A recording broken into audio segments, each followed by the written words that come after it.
So, welcome to Shortcut Students. This is Shine Sir, and today we will study a new chapter of Social Science, class 10th. The name of the chapter is India Water Resources.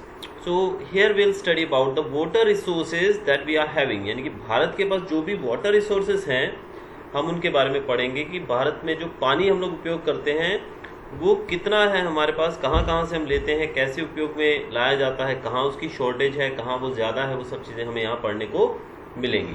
तो शुरू करते हैं।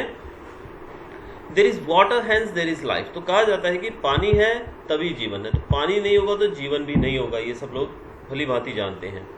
Any type of life cannot be imagined on the earth without the water. तो पानी के बिना तो यहाँ पर लाइफ का होना संभव ही नहीं है। हमारी जो पूरी बायोटिक वर्ल्ड है वो, यानी कि हमारे जो जीवित प्राणी हैं जितने भी, वो सब पानी का उपयोग करते हैं जीने के लिए। अगर पानी ना हो तो हर एक जो हमारी जो एंटायर बायोटिक वर्ल्ड है वो नष्ट हो जाएगी।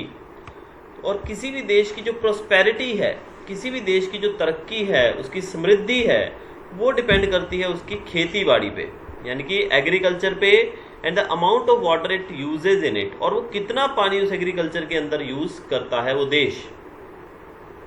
वाटर को सिर्फ खेतीबाड़ी के लिए ही नहीं, बाकी एक्टिविटीज़ के लिए भी यूज़ में लाया जाता है, जिसमें सबसे इम्पॉर्टेंट चीज़ है हमारे लिए ड्रिंकिंग, यानी कि जो पानी हम लोग पीते हैं। सबसे पहली बात हमारे लिए पानी को हम पीते हैं। तो पानी जो हम पीते हैं वो बहुत ही, तो जो पानी है, पानी हमारे लिए बहुत ही ज़रूरी है। इसको हम पीने के लिए यूज़ करते हैं, डोमेस्टिक यूज़ के लिए, यानी कि घर में जो बाकी एक्टिविटीज़ हैं हमारी वो भी सब पानी पे ही चलती हैं। आपको पता है, एक दिन घर में पानी ना हो तो हमारी क्या हालत होती है, हम सब लोग बहुत अच्छे से जानते हैं। इसके अलावा इसका उपयोग इंडस्ट्रीज़ में किया जाता है, यानी कि हमारी फैक्ट्रीज़ के अंदर, इंडस्ट्रीज़ के अंदर भी इसका उपयोग किया जाता है। तो ये हैं हमारे वाटर के कुछ यूजेस कि वाटर को कहाँ कहाँ यूज़ में लाया जाता है। अब हम आगे देखते हैं वाटर शॉर्टेज, पानी की शॉर्टेज के बारे में बात करते हैं। हम जानते हैं कि पानी जो है वो बहुत ही एक कीमती चीज़ है हमारे लिए, यानी कि पानी अगर ना हो तो हम इमेजिन कर सकते हैं कि हमारे पास कुछ भी नहीं बचेगा, यानी कि धरती से लाइफ ही खत्म हो जाएगी अगर पानी ना हो तो पानी के बिना लाइफ भी नहीं रहेगी।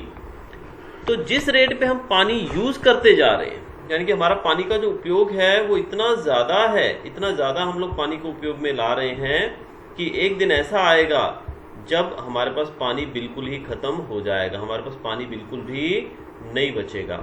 तो अब हम ये भी जानते हैं कि हमारी पॉपुलेशन बढ़ती जा रही है। अब पॉपुलेशन के बढ़ने के साथ साथ हमारी डिमांड जो है, डिमांड फॉर वाटर, पानी के लिए जो हमारी डिमांड है वो भी समय के साथ साथ बढ़ती जा रही है। तो इस बढ़ती डिमांड को पूरा करने के लिए, इस बढ़ती डिमांड को पूरा करने के लिए हमें क्या करना है, ये हमारे लिए बड़ा मुश्किल सवाल है कि पानी जो डिमांड उसकी इतनी ज़्यादा बढ़ती जा रही है, इसको पूरा करने के लिए हमें बहुत ज़्यादा पानी को सेव करने की ज़रूरत है।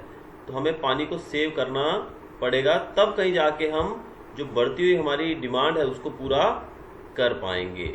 तो इसका सबसे पहला कारण है इंक्रीजिंग पॉपुलेशन, की पॉपुलेशन इतनी बढ़ती जा रही है, थी डेवलपमेंट प्रोजेक्ट्स इतने ज़्यादा बढ़ते जा रहे हैं, यानी कि हम डेवलपमेंट करना चाहता है हर एक आदमी, तो उसके लिए प्रोजेक्ट्स चलाए जाते हैं बहुत सारे, तो इसमें पानी का बहुत ज़्यादा यूजेज होता है। अब अगर हम पानी को कम मात्रा में यूज़ करें तो इसको हम बचा सकते हैं। अगर हम देखिए सिंपली, हम रोज़ नहाने के लिए जो पानी यूज़ करते हैं, आप जानते हैं लोग शावर चला के नहाते हैं, तो उसमें बहुत सारा पानी हमारा वेस्ट होता है।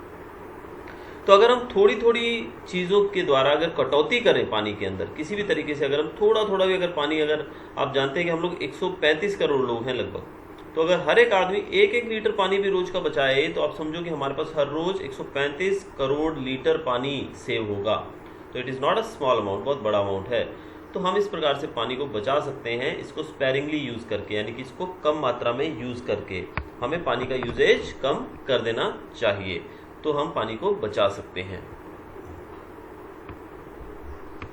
अब पानी जो है वो हमारे पास किन तरीकों से अवेलेबल है वो हम देखते हैं।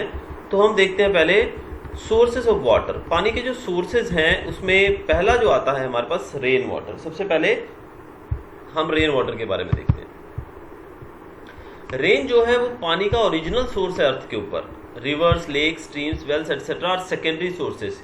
हम जानते हैं कि पानी जो है वो बारिश के माध्यम से ही धरती पे आता है। अब जब पानी ऊपर से गिरता है तो it is only because of the rain, पानी बारिश के कारण ही आता है। और ये जो हमारे रिवर्स, लेक्स और स्ट्रीम्स जो भी हैं, जो सोर्सेज हैं पानी के, वो सब सेकेंडरी सोर्सेज हैं। इनको सेकेंडरी इसलिए कहा गया है क्योंकि इनके अंदर पानी बिकॉज ऑफ रेनफॉल ही आता है। अगर रेनफॉल नहीं होगी तो इनके अंदर पानी कहाँ से आएगा? तो पहला हमारा सोर्स ऑफ वाटर है rainfall and that is the main source. उसके बाद दूसरा हमारा सोर्स है वो है surface water.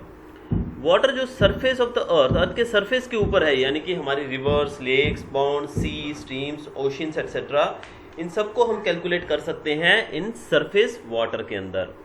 Reverse are the main source of surface water. सबसे जो मेन सोर्स है सरफेस वाटर का वो है रिवर्स, क्योंकि यहीं से पानी हमें स्वच्छ पानी जो है पीने के लिए और इंडस्ट्रीज के लिए मिल पाता है। अगला हमारा पॉइंट है ग्राउंड वाटर। ग्राउंड वाटर जो है उसकी भी अपनी ही जगह है वाटर सोर्सेज के अंदर। ग्राउंड वाटर हमको कैसे मिलता है? जो पानी आता है, जो बारिश का या जो भी पानी बहता है, वो पानी ज़मीन के द्वारा सोख लिया जाता है। ज़मीन उसको पानी को सोख लेती है और उस पानी को ज़मीन के अंदर, जो सोखने के बाद ज़मीन के अंदर पानी का लेवल धीरे धीरे धीरे धीरे बढ़ने लगता है, इसी को हम कहते हैं ग्राउंड वाटर। अब हम नॉर्दर्न प्लेन्स की बात करें इंडिया में, तो लगभग 42% of ground water, northern plains के अंदर लगभग 42% ग्राउंड वाटर ही है। अगर हम सदर्न इंडिया की बात करें, there is less of ground water due to the plateau and mountainous region, जबकि हमारा जो साउथ इंडिया है वो एक प्लेटू और माउंटेनस रीजन है। इस कारण वहां पर ग्राउंड वाटर की काफ़ी कमी है। Ground water is utilized maximum for irrigation. और ये भी बहुत इंपॉर्टेंट चीज़ है कि हम सबसे ज़्यादा ग्राउंड वाटर का ही उपयोग करते हैं खेतीबाड़ी के लिए, इरिगेशन के लिए। चलिए अब चलते हैं हमारे अगले टॉपिक पे, जो है वाटर रिसोर्सेज एंड यूजेज। पानी के रिसोर्सेज और उनके उपयोग के बारे में देखते हैं। इरिगेशन पहला हमारा टॉपिक है। लगभग 84% जो पानी है भारत के अंदर वो इरिगेशन के लिए यूजफुल है। लगभग 1500 लीटर पानी चाहिए 1 किलो वीट उगाने के लिए। सो this is a very important information for all of us कि जो 1 किलो वीट, जो 1 किलो हम वीट उगाते हैं, उसके लिए लगभग 1500 लीटर पानी चाहिए। Can you imagine? 1500 litres of water. Then paddy, jute and sugar cane crops require more water. जो पैडी और ये दूसरे जो क्रॉप्स में नाम लिया, इन सबको और ज्यादा पानी चाहिए उगने के लिए। Water is being used for irrigation since ancient time. पुराने समय से वाटर का यूज किया जा रहा है इरिगेशन के लिए। सेकेंड सेंचुरी की बात करें तो ग्रैंड एनिकट कैनल जो थी वो बनाई गई थी। ग्रैंड एनिकट कैनल बनाई गई थी कहाँ पे? रिवर कावेरी के ऊपर। ये हम बात कर रहे हैं सेकेंड सेंचुरी की। और 1882 में ईस्टर्न यमुना कैनल जो बनाई गई थी, that was constructed in Uttar Pradesh, ये यूपी में है। There are 3 mediums of irrigation in India. Bharat में इरिगेशन के 3 माध्यम बताए गए हैं। पहला वेल्स एंड ट्यूबवेल्स, वेल यानी कि कुएं या ट्यूबवेल्स वगैरह जो खेतों में होते हैं। दूसरा है कैनल्स, कैनल्स मतलब नहरों के द्वारा। और तीसरा है पॉन्ड्स के द्वारा। इनमें से wells and canals are major mediums of irrigation. Wells and canals, well और कैनल्स का ज़्यादा यूज किया जाता है। Canals and ponds come at second and third place. Canal second number पे आते हैं और पॉन्ड्स थर्ड पे आते हैं। तो सबसे पहले फर्स्ट नंबर पे, यहाँ पर थोड़ा मिस्टेक है, आपकी बुक के अंदर वेल्स एंड कैनल्स लिखा गया है, जबकि यहाँ पर वेल्स एंड ट्यूबवेल्स। सबसे ज़्यादा मीडियम जो मेनली प्रचलित है, ज़्यादा फेमस है, वो वेल्स एंड ट्यूबवेल्स का है। Canal irrigation is practised in the vast plains of Sutlej. Sutlej के जो प्लेन्स हैं वहाँ पर कैनल इरिगेशन का यूज ज़्यादा किया जाता है, यानी कि नॉर्थ की बात कर रहे हैं हम। गंगा, यमुना और delta regions of Mahanadi, Godavari, यानी कि जो हमारा नॉर्दर्न प्लेन्स और ईस्टर्न प्लेन्स हैं, यानी कि जो प्लेन एरियाज हैं, वहाँ पर नदियों का बहाव ज़्यादा है, ज़्यादा नदियाँ हैं। इसी कारण से वहाँ पे कैनल सिस्टम ज़्यादा प्रख्यात है, ज़्यादा पॉपुलर है। Wells and tubewells are very common in alluvial plains. Alluvial plains की बात करें तो वहाँ पर एलुवियल प्लेन्स के अंदर वेल्स और ट्यूबवेल्स का उपयोग ज़्यादा किया जाता है। Irrigation by ponds is practised more in the eastern and southern states. Ponds के द्वारा खेती करने का जो ट्रेंड है वो ज़्यादातर ईस्टर्न और सदर्न स्टेट्स में फॉलो किया जाता है। अब हम चलते हैं मल्टीपर्पज़ प्रोजेक्ट के ऊपर, जो कि एक इम्पॉर्टेंट टॉपिक भी है आपका, और ये क्वेश्चन भी पूछा जाता है ज़्यादातर 10th स्टैंडर्ड के बोर्ड एग्जाम्स के अंदर। अब मल्टीपर्पज़ प्रोजेक्ट क्या है? अब बहुत सारे बच्चे इसमें लिखते हैं मल्टीपर्पज़ प्रोजेक्ट मतलब ऐसा प्रोजेक्ट जिसमें बहुत सारी चीज़ें एक साथ हों। Yes, that is right, but actually आपको बताना है कि मल्टीपर्पज़ प्रोजेक्ट होता क्या है। Many large and small reverse flow in India. हम जानते हैं कि बहुत छोटी बड़ी नदियाँ भारत में बहती हैं। अब water transportation is very rich in India, तो पानी यहाँ पर बहुत ज़्यादा है। This is because its physiography is such that many rivers merge with other rivers and empty their water into the sea. तो बहुत सारी नदियाँ जो हैं वो दूसरी नदियों के साथ मिलती हैं और अंत में वो सी में जाकर मिल जाती हैं। With the idea that this water may be harnessed for various purposes, multipurpose projects are planned on many rivers. अब इस पानी का उपयोग करके बहुत सारे हम लोग काम कर सकते हैं और इसको ध्यान में रख के हमने मल्टीपर्पज प्रोजेक्ट्स बनाए हैं रिवर्स के ऊपर। मल्टीपर्पज प्रोजेक्ट का मतलब होता है to solve various problems associated with river valleys. Multipurpose project जो है उसका मतलब है कि बहुत सारी प्रॉब्लम्स जो है रिवर वैलीज के साथ जुड़ी हुई, इसको सॉल्व करना। इसमें क्या क्या चीज़ें आती हैं? फ्लड कंट्रोल आता है, प्रिवेंशन ऑफ सोइल इरोजन आता है, then we can get water for drinking and irrigation also, then industries will get water from that, water provided to settlements यानी कि जो लोग जहाँ पर रहते हैं शहरों में और गांव में, वहाँ भी पानी इसके द्वारा पहुँचाया जा सकता है। जनरेशन ऑफ इलेक्ट्रिसिटी जनरेट की जा सकती है। फिर वाटर ट्रांसपोर्टेशन के लिए भी यूज़ किया जा सकता है इंटरनल, यानी कि शिप्स वगैरह वहाँ पे चल सकती हैं, लेकिन नॉट फार प्लेसेस के लिए नहीं, नज़दीक के लिए। इवन एंटरटेनमेंट और वाइल्ड लाइफ प्रोटेक्शन के लिए भी इसका उपयोग किया जाता है। और डेवलपमेंट ऑफ फिशरीज, यहाँ पर फिशरीज को भी डेवलप किया जा सकता है आसानी से। तो ये थे मल्टीपर्पज प्रोजेक्ट के बारे में जानकारी। अब यहाँ पर हमारे पास एक टेबल है सामने, जिसमें आप देख सकते हैं बहुत सारे मल्टीपर्पज प्रोजेक्ट्स, जिसमें पाखरा नंगल जो कि सतलुज नदी में बनाया गया, किन किन स्टेट्स को इससे फ़ायदा मिल रहा है।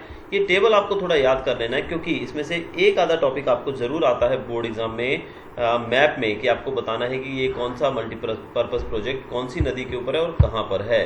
तो ये आपको एक बार टेबल ज़रूर देख लेना है अच्छे से। अब आगे चलते हैं हम distribution of area under irrigation. Irrigation में कितना एरिया हमारा डिस्ट्रीब्यूटेड है, कितने एरिया में इरिगेशन किस प्रकार से होती है, वो हम पढ़ेंगे यहाँ पर। Distribution of area under irrigation, there is a difference regarding the area under irrigation in every state. हर एक स्टेट के अंदर अलग अलग जो है एरिया है वो इरिगेशन के अंडर में है। Coastal districts in Andhra Pradesh, delta region Godavari and Krishna rivers, Mahanadi delta in Odisha, यानी कि जो बहुत सारी जगह हैं यहाँ पर अलग अलग तरह से, मतलब यहाँ पर इरिगेशन का जो एरिया है वो काफ़ी डिफरेंट है, यानी कि हर जगह पर सेम नहीं है। इंडिपेंडेंस के बाद the irrigated area in India has increase 4 time, यानी कि इरिगेशन लगभग 4 गुना बढ़ गई है। इससे पहले जो खेती होती थी इंडिपेंडेंस से पहले, वो ज़्यादातर पानी बारिश के पानी से या फिर और किसी तरीके से की जाती, लेकिन इरिगेशन की सुविधाएं बढ़ गई हैं। 38% लगभग नेट सोन एरिया जो है भारत का, वो इरिगेशन वहाँ पर प्रैक्टिस की जाती है, यानी कि सिंचाई के द्वारा पानी जो हम खेतों में प्रोवाइड करवाते हैं मैन्युअली, यानी कि जैसे कि बोरवेल्स वगैरह के द्वारा, तो लगभग उसमें 38% जो टोटल एरिया है वो इरिगेशन वहाँ पर की जाती है। और वैसे इंडिपेंडेंस के बाद से लगभग 4 गुना बढ़ गई है हमारी इरिगेटेड एरिया। अगर पहले हम 100 एकड़ पे इरिगेशन प्रोवाइडेड थी, तो अब उसका 4 गुना, 400 एकड़, यानी 4 टाइम्स हो चुका है। There is a difference in the irrigated area as of different states. अलग अलग स्टेट्स के अंदर जो इरिगेटेड एरिया है वो भी अलग अलग है। जैसे कि मिजोरम की बात करें तो यहाँ पर सिर्फ 7.3% एरिया है जो are sown under irrigation. Irrigation के द्वारा सिर्फ 60.3% एरिया ही उगाया जाता है, यहाँ पर खेती की जाती है सिर्फ इतनी जगह पर। जबकि पंजाब में आप जाएंगे तो 90%, more than 90.8% in Punjab irrigation. There is vast difference between the total area under irrigation with the total area sown। यहाँ पर ये भी देखना है हमको कि टोटल एरिया सोन और अंडर इरिगेशन, यानी कि कितना उगाया गया और उसमें इरिगेशन कितने पे अवेलेबल है, इन दोनों में काफ़ी फर्क है। अब इसको समझने के लिए हम देखते हैं कि अगर आपके पास 100 एकड़ ज़मीन है तो उसमें से पानी यानी कि इरिगेशन कितने पे अवेलेबल है, यानी कि 10 एकड़ पे है, तो हम बोल सकते हैं कि एक आप टोटल शो कर रहे हैं कितनी जगह पर, लगभग 100 एकड़ पे, लेकिन उसमें से इरिगेशन सिर्फ 10 एकड़ पे ही अवेलेबल है, यानी कि 10% ही। तो ये डिफरेंस है इरिगेटेड टोटल सोन एरिया और इरिगेटेड एरिया के अंदर। More than 40% area of the total area sown is under irrigation in Punjab. अब जो 90% जो पंजाब के अंदर खेती होती है इरिगेशन के अंदर, इसमें more than 40% area of the total area sown in is under irrigation in Punjab. Punjab में सिर्फ लगभग 40% एरिया जो है वो अंडर इरिगेशन आता है। हरियाणा, उत्तर प्रदेश, बिहार, जम्मू कश्मीर और तमिलनाडु की भी हम इसमें इनको भी शामिल कर सकते हैं। अब अगला हमारा टॉपिक है वाटर क्राइसिस। ना what is water crisis? Water जो है it is a natural gift of nature, यानी कि it is given to us by nature only, we can't make water. तो वाटर शॉर्टेज जो है ये धीरे धीरे बढ़ती जा रही है because of the increasing demand of grains. अब खाने पीने की चीज़ों की डिमांड बढ़ती जा रही है। क्यों बढ़ती जा रही है? क्योंकि पॉपुलेशन बढ़ती जा रही है। अब क्रॉप्स उगाने के लिए हमें ज़्यादा पानी चाहिए। अब अर्बनाइजेशन भी बढ़ती जा रही है, यानी कि शहर भी बढ़ते जा रहे हैं। And changing lifestyle of people, और लोगों का लाइफस्टाइल भी चेंज हो गया है काफ़ी। अब लाइफस्टाइल चेंजिंग मतलब जैसे कि पहले हम जानते हैं कि सिर्फ सुबह बंदे नहा लेते थे, उसके बाद शायद शाम को ही होता था, लेकिन अभी हम जानते हैं कि गर्मी इतनी है and we have the facility of water also at our homes, so we often bath twice और थ्राइस अ डे और even more than that also in the summer season. So this is the wastage of water only.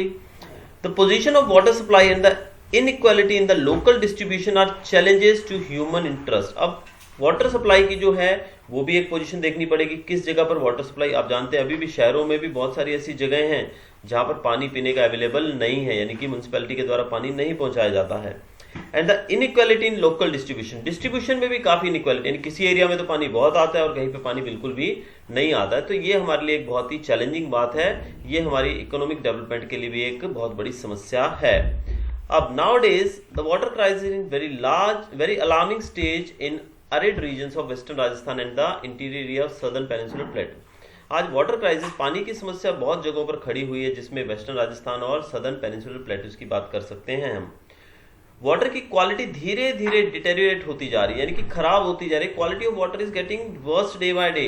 Many water borne disease spread due to this. इससे बहुत सारे पानी से पैदा होने वाले डिजीज, बीमारियां भी इससे पैदा हो रही हैं. अब availability of pure portable water is a basic need of life, यानी कि पीने लायक हमें शुद्ध पानी मिले, ये हमारी बेसिक जरूरत है. बाकी चीज़ें हमको मिले ना मिले वो बात की बात है, लेकिन पीने लायक शुद्ध पानी हमें चाहिए जीने के लिए. इसके लिए अटेम्प्ट्स किए जा रहे हैं पोर्टेबल वाटर, यानी कि जो पानी पीने का है उसको ज़्यादा से ज़्यादा पहुँचाया जा सके लोगों तक, ज़्यादा से ज़्यादा उसकी डिमांड जो है उसको पूरा किया जा सके. आज की बात करें अगर हम, तो शॉर्टेज है बहुत ज़्यादा पानी की, पीने के पानी की. लगभग 8% towns in India there is severe shortage of drinking water in about 8% towns in India. लगभग भारत के 8% छोटे कस्बों के अंदर, शहरों के अंदर पीने के पानी की समस्या है. It needs to be done to provide clean drinking water to about 50% of village of the country. लगभग भारत के अंदर, जो कि India is a country of villages, Bharat villages का कंट्री है, तो यहाँ पर लगभग 50% विलेजेस में पीने का पानी लोगों के पास नहीं है, शुद्ध पानी नहीं है. So this is also very big problem for us. There has been a large increase in the irrigation facilities in India. अब इरिगेशन फैसिलिटीज तो बढ़ी है भाई, ये तो हम मान सकते हैं कि इरिगेशन फैसिलिटीज तो काफ़ी बढ़ी हैं. हाउएवर लगभग 2/3 of agriculture region still depend on rain water. लगभग 2/3 जो एरिया है टोटल रीजन्स हैं वो अभी भी एक रेन वाटर पे डिपेंड करते हैं. अब प्रेजेंट टाइम की बात करें तो ग्राउंड वाटर लेवल जो है वो भी नीचे चला गया है, यानी कि जो पानी अंडरग्राउंड है वो भी धीरे धीरे नीचे चला गया है. क्यों चला गया भाई?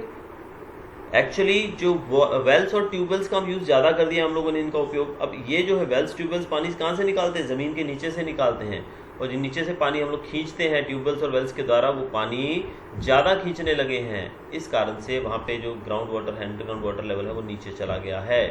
इसीलिए हम बोरिंग करते हैं, जब ट्यूबवेल्स लगाते हैं. अब आपके घरों में भी अगर बोरिंग वगैरह का काम किया जाता है तो पानी जो है वो काफ़ी गहराई पे चला गया है, तो उतना ज़्यादा बोर करना पड़ता है. इस कारण से ग्राउंड वाटर जो है वो डिक्रीज हो गया है.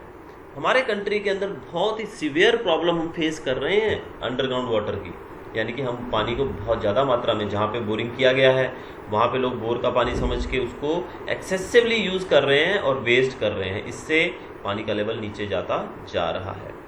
Serious problems like reduction in the quality of water, इससे पानी की क्वालिटी ख़राब होती जा रही है, पानी की कमी होती जा रही है. और इसके साथ साथ एग्रीकल्चर, बिसाइड्स एग्रीकल्चर, अगर एग्रीकल्चर की बात छोड़ दें हम, एग्रीकल्चर के अलावा भी पानी का यूज़ इंडस्ट्रीज़ में बहुत ज़्यादा हो रहा है. खेतीबाड़ी तो चलिए it is a very important part for us. खेती में तो कम से कम हमारे लिए खाना और हमारे देश की इकोनॉमी को स्ट्रॉन्ग करने के लिए चीज़ें उगाई जाती हैं. कम से कम अनाज तो हमको चाहिए ना, उसके लिए तो हम दूसरों पर डिपेंडेंट नहीं रह सकते हैं. लेकिन इंडस्ट्रीज़ में इतना पानी वेस्ट होता है कि अगर हम उसको बचाएं तो we can save a lot of water. Main source of water pollution are polluted water of domestic usages and industries. जो मेन सोर्सेज हैं उनको हमारे डोमेस्टिक यूज़ करते हैं जो पानी, वो और जो इंडस्ट्रीज है वहाँ से निकलने वाला पानी मेन सोर्सेज को भी पोल्यूट करता जा रहा है. जैसे कि नदियों में ये जो फैक्ट्रीज का पानी होता है, गंदा पानी केमिकल युक्त, ये सारा नदियों में डाल दिया जाता है. Now management and conservation of water resources. Water resources के मैनेजमेंट के बारे में बात करते हैं भी। अब हम सब जानते हैं कि वाटर हमारे पास बहुत ही लिमिटेड क्वांटिटी में, बहुत ही कम मात्रा में पानी हमारे पास, बहुत ज़्यादा नहीं है। इसका डिस्ट्रीब्यूशन भी इक्वल नहीं है। इसके साथ साथ वाटर पोल्यूशन भी हो रहा है, यानी कि पानी है भी कम, इक्वली है भी नहीं सबके पास कि सबके पास इक्वल है। और इसमें वाटर पोल्यूशन एक उस पर सोने पे सुहागे वाली बात बोल सकते हैं कि वाटर पोल्यूशन इसको और ज़्यादा कम बना, मतलब इसकी जो इसको और ज़्यादा हमारे लिए एक समस्या बना देता है कि अगर ये सब चीज़ों को एक साथ रखा जाए तो पानी हमें बहुत ही ज़्यादा सेव करना पड़ेगा, बहुत ध्यान से रखना पड़ेगा। That is why it is necessary to use the water economically and to conserve the available water. तो हमारे लिए बहुत ज़रूरी है कि पानी को हम बहुत कम यूज़ करें और इसको कंजर्व करें। Water is such A resource which is directly associated with the entire living organism. पानी एक ऐसी चीज़ है जो हम सबके साथ, यानी कि एंटायर लिविंग ऑर्गेनिजम्स के साथ डायरेक्टली एसोसिएटेड है।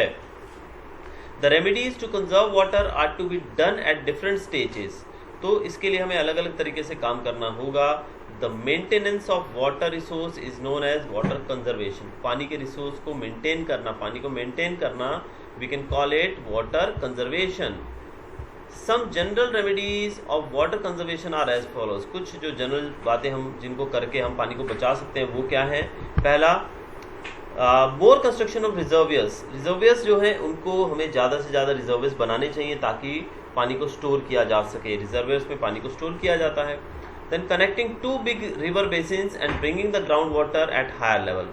अब दो बड़े रिवर बेसिन्स को अगर हम जोड़ देंगे, या फिर इवन हम ये भी कर सकते हैं कि बड़ी नदियाँ जिनमें बाढ़ आती है हर साल ज़्यादा बारिश की वजह से, उन नदियों को अगर हम ड्राई रिवर से कनेक्ट कर दें तो वो पानी जो है वो ड्राई रिवर्स में यूज़ हो जाएगा। ड्राई रिवर्स में भी पानी की कमी पूरी हो जाएगी और इससे वाटर लेवल भी बढ़ेगा, अंडरग्राउंड वाटर लेवल। तो water is a national resource. Water आपका या मेरा नहीं है, वाटर नेशनल रिसोर्स है, इसको बचाना हमारे लिए बहुत ही ज़रूरी है। अब हम चलते हैं वाटरशेड डेवलपमेंट की तरफ। वाटरशेड जो है वो नेचुरल यूनिट है, नेचुरली डेवलप होते हैं, इसको हम नहीं बना सकते। It is utilize for synthesized development in smaller natural units according to convenience. इसको हम डेवलपमेंट के लिए बहुत अच्छे तरीके से यूज़ कर सकते हैं। River basin in such an area where in the water of a river along with the water of its branches forms a watershed. जब एक नदी बहती है तो उसकी ब्रांचेज, छोटी छोटी ब्रांचेज उसमें निकलती हैं जो नियर बाय एरियाज में पहुंचती हैं, और उसके आजू बाजू का जो पूरा एरिया होता है इसको हम वाटरशेड कह सकते हैं।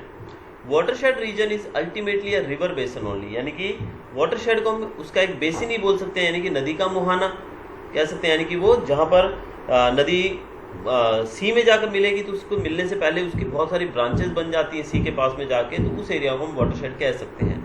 The water during the rainy season flows to forward and finally meets any river. पानी, नदियाँ जो हैं वो बारिश के सीजन में आगे बढ़ती हैं और दूसरी नदियों को मिलती हैं।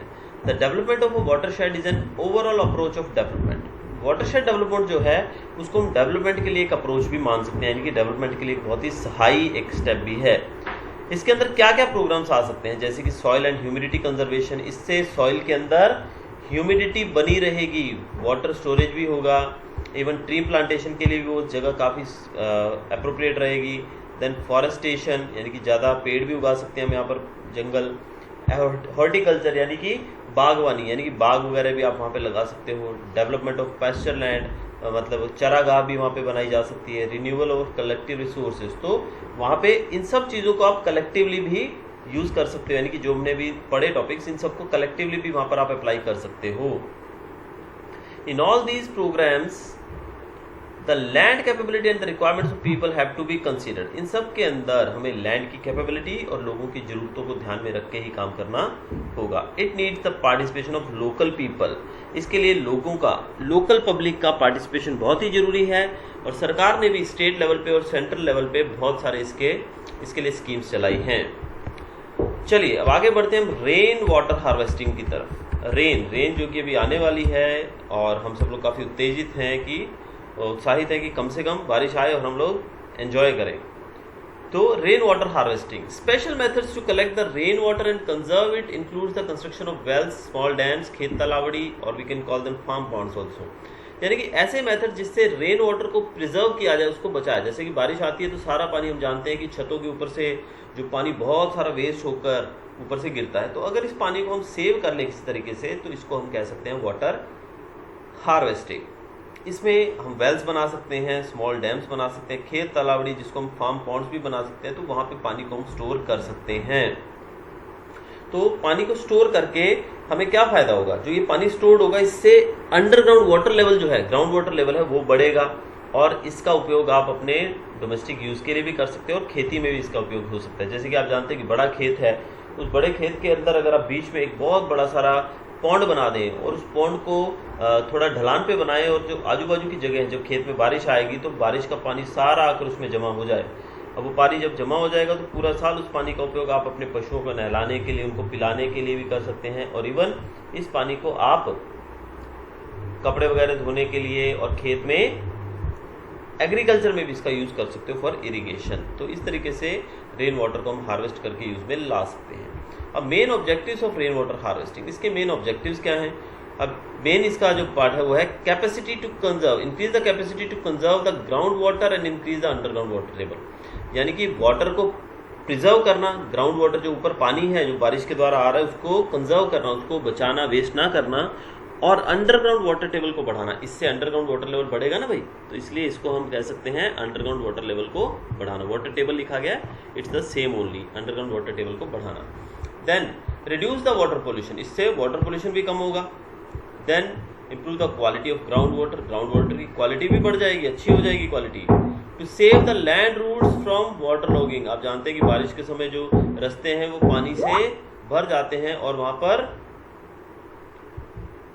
वाटर लॉगिंग के कारण रास्ता जाम हो जाता है, वहाँ पे लोग जाने से डरते हैं क्योंकि पानी भर जाता है पूरे रास्ते पे। तो अगर आप पानी को कंजर्व करोगे, सेव करोगे, तो आपको ऐसी समस्याएं भी सामने नहीं आएंगी।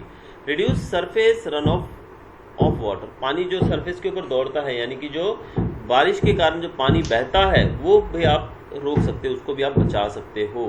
Then fulfil the requirement of domestic water requirements during summer and during long dry spells, तो इससे जो पानी आपने सेव किया है उसको आप समर के समय में यूज़ कर सकते हो, जब चारों तरफ बहुत ज़्यादा सूखा होता है उस समय आप इसका यूज़ कर सकते हो।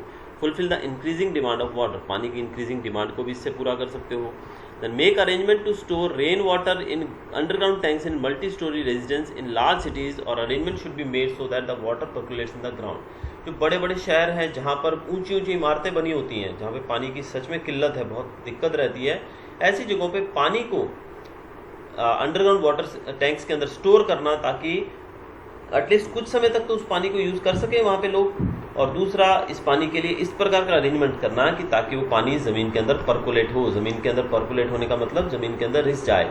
ऐसा होने से ज़मीन के अंदर जो वाटर लेवल है वो बढ़ जाएगा और ग्राउंड वाटर लेवल बढ़ने से हमें पानी की समस्याएं जो हैं वो काफ़ी हमारी सॉल्व हो जाएंगी।